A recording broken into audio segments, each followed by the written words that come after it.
नमस्ते प्रणाम। हमारे जितने भी सब्सक्राइबर चाहने वाले और देखने वाले जितने भी हैं सबको दिल से नमस्ते प्रणाम। तो आज बहुत ज़्यादा ठंड पड़ रहा है भाई लोग, आप लोगों को बताएं। और हमारी बेटी को देख लो क्या कर रही है। ददिया क्या कर रही है?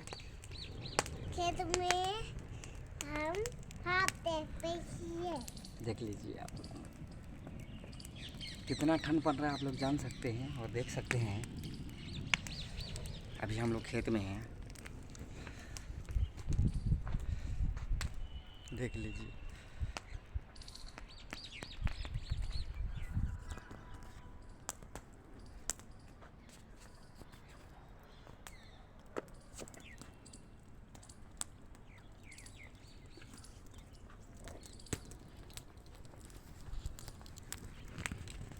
तो हेलो दोस्तों, ऐसे ही प्यार दुलार आप लोग बना के रखिए और नया साल का आग का मज़ा लीजिए, आग जला के आप लोग।